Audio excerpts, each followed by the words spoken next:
In this question, let OA is equal to A vector, OB is equal to 2A vector plus 4 times of B vector and OC vector जो है वो B vector है. Where वो कह रहे हैं कि ओरिजिन है if S is the parallelogram with adjacent side OA and OB. ठीक है, तो OA और OB वेक्टर तो आपको दिख रहा है कि एक पैरेललोग्राम बनाना है. पहला तो ये चीज़ दे रखा है कि एक पैरेललोग्राम बनेगा ए है जिसका एडजेसेंट साइड OA है और OC है, तो इसको A वेक्टर माना है और इसको B वेक्टर. तो ये पैरेललोग्राम कुछ इस तरह से बनेगा.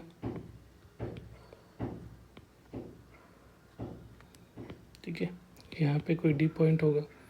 तो ये पैरेललोग्राम का एरिया. तो एरिया ऑफ पैरेललोग्राम जो S की बात कर रहा है, एरिया ऑफ S जो हो जाएगा वो A क्रॉस B हो जाएगा, क्योंकि एडजेसेंट साइड का पैरेलल, अगर एडजेसेंट साइड का क्रॉस प्रोडक्ट जो होता है एरिया ऑफ पैरेललोग्राम को डिनोट करता है.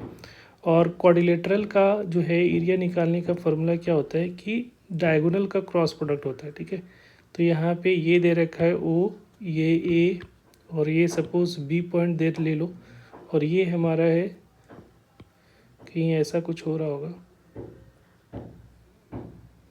कहीं B पॉइंट, कहीं यहाँ पे ऐसा B पॉइंट होगा. और ये जो दे रखा है ये B वेक्टर दे रखा है, ये A वेक्टर दे रखा है, और यहाँ से जो ये वैल्यू दे रखी है, ठीक है, वो क्या है, वो इसकी वैल्यू दे रखा है 12A plus 4B vector. Right, तो यहाँ पे डायगोनल का जो है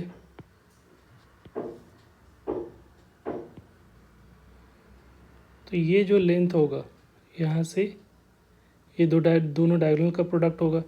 तो area of quadrilateral OABC is equal to क्या हो जाएगा 1/2 times of OB cross AC, ये हो जाएगा. तो AC का मॉड, AC वेक्टर क्या होगा, AC वेक्टर जो होगा ये B वेक्टर है, ये बेसिकली पोजीशन वेक्टर ये A वेक्टर है और ये B वेक्टर है. तो AC जो होगा यहाँ पे, AC जो होगा वो क्या हो जाएगा, OC vector minus OA vector हो जाएगा, that is equal to B minus A vector होगा. राइट, तो यहाँ से अब दोनों का एरिया का वैल्यू सब्स्टिट्यूट कर दो. तो रिक्वायर्ड जो एरिया है का रेशियो जो निकालना है, area of quadrilateral OABC divided by area of S is equal to क्या हो जाएगा 1/2 टाइम्स ऑफ OB के जगह पे क्या लिखोगे 12A plus 4B cross B minus A vector. Right, इसका mod divided by 1 area of parallelogram तो A क्रॉस B वेक्टर. अब इसका क्रॉस प्रोडक्ट करोगे तो 1/2 और यहाँ पे क्रॉस प्रोडक्ट 12, तो 12 A क्रॉस B हो जाएगा.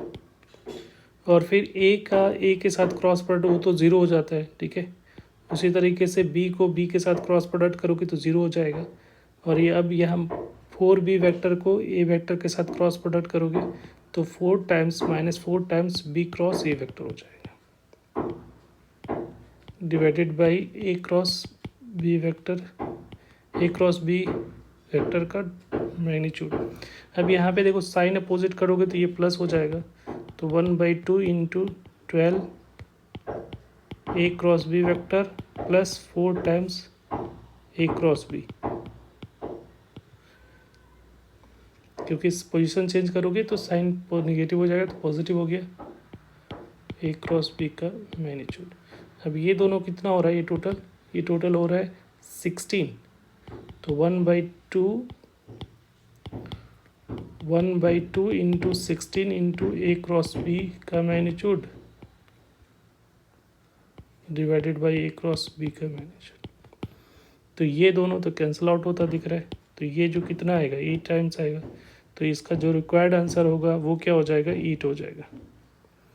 तो यहाँ से 8 जो है D option, 8 is the correct option.